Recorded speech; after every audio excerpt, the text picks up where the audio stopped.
उत्तर प्रदेश के मुजफ्फरनगर जिले में कांवड़ यात्रा को लेकर एक नया आदेश लागू हुआ, जिसमें सभी दुकानदारों को अपने नाम एक बोर्ड पर लिखकर अपनी दुकान पर लगाना होगा और अपनी ठेले पर लगाना होगा और अपने ग्राहकों को यह बताना होगा कि उनका असली और सही नाम क्या है। इन लोगों के नाम इस बोर्ड पर लिखे जाएंगे। अच्छा, किन को यह आदेश दिया गया है?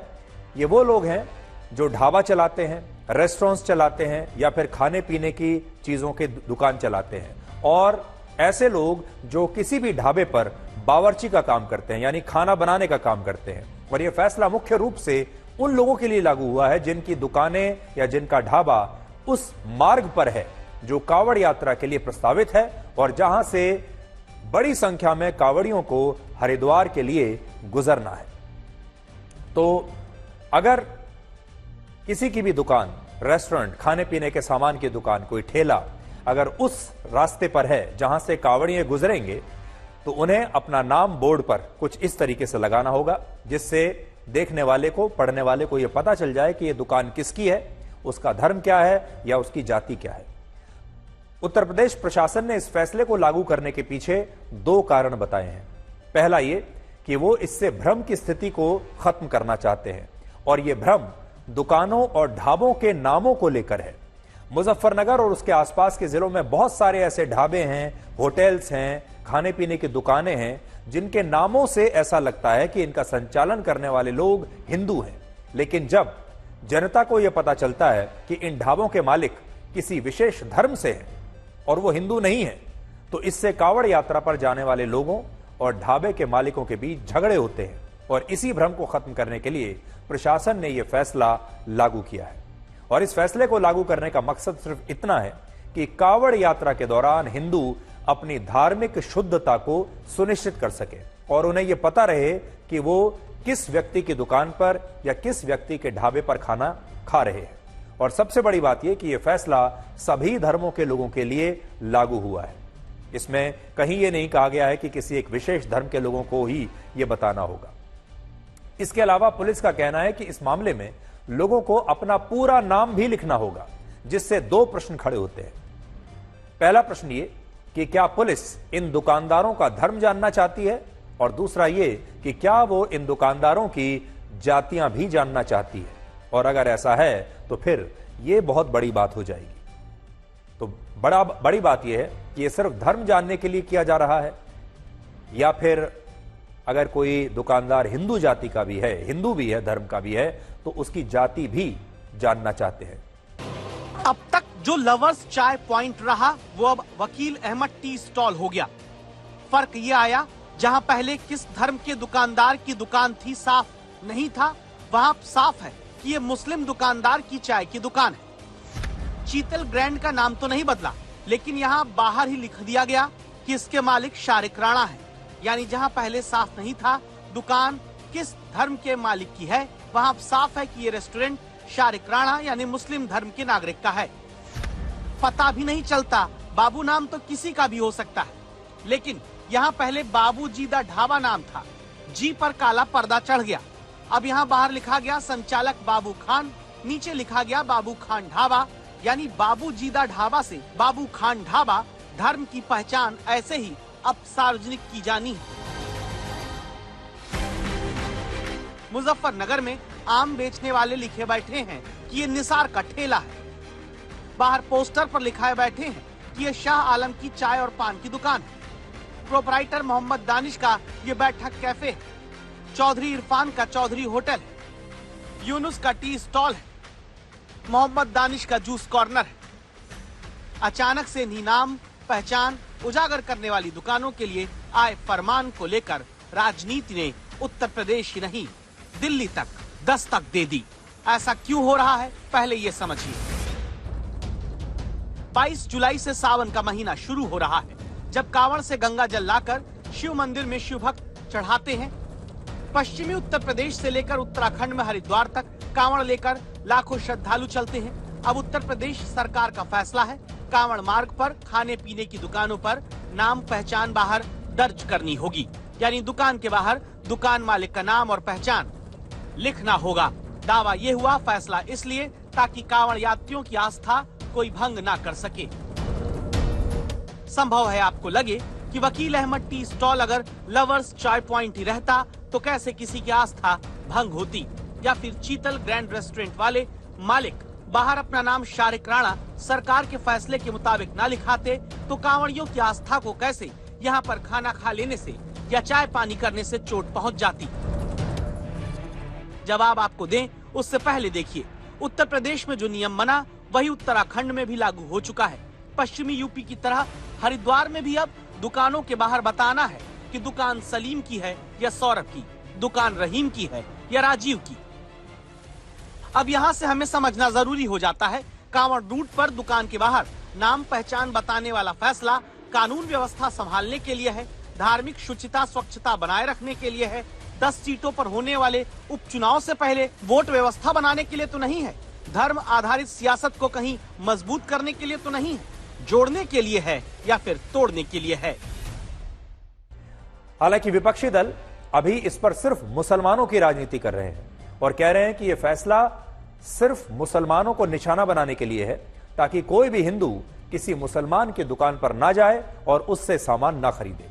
और जो नेता इस फैसले को मुस्लिम विरोधी बता रहे हैं उनमें कौन है?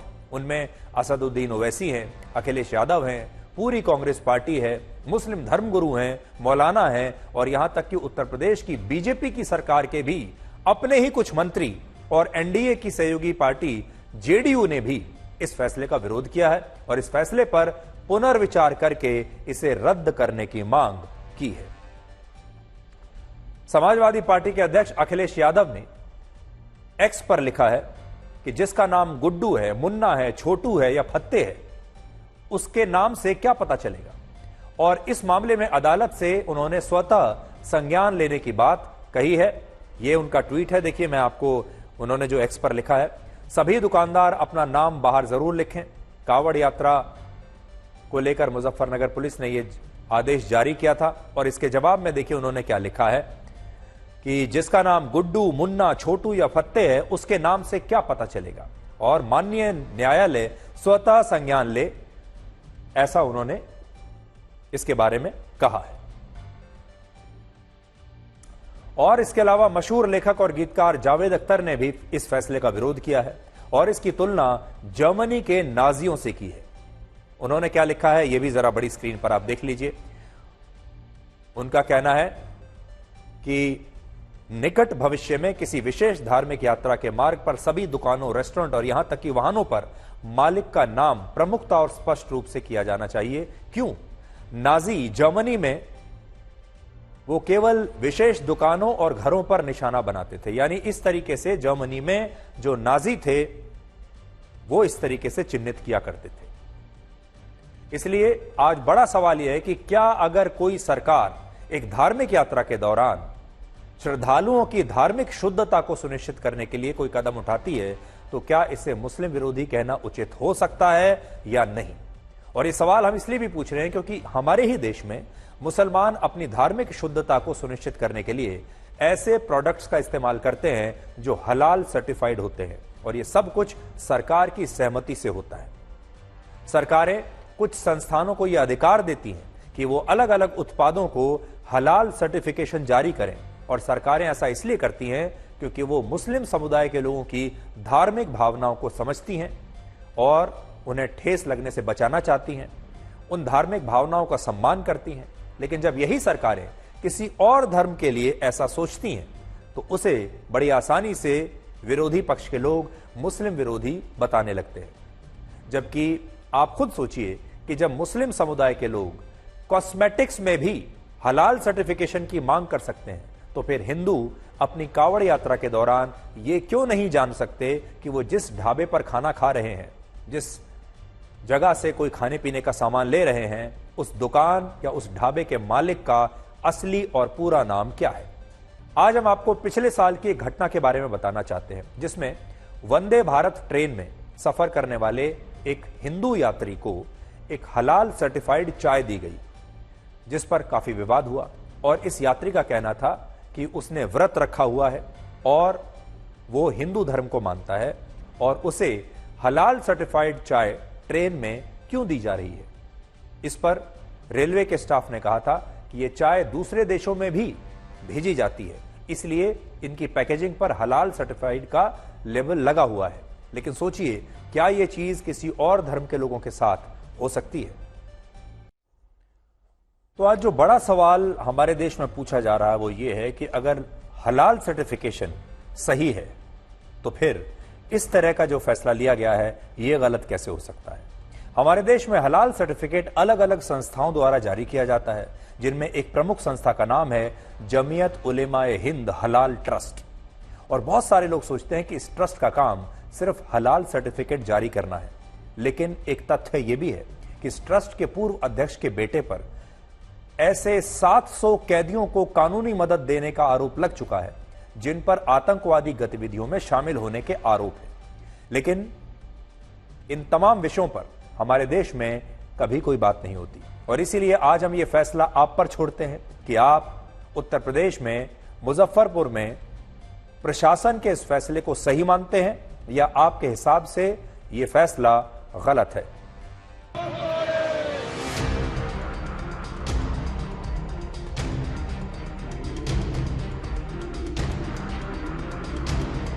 इधर योगी सरकार ने कांवड़ रूट पर पड़ने वाले दुकानदारों को अपनी पहचान बताने का ऑर्डर दिया।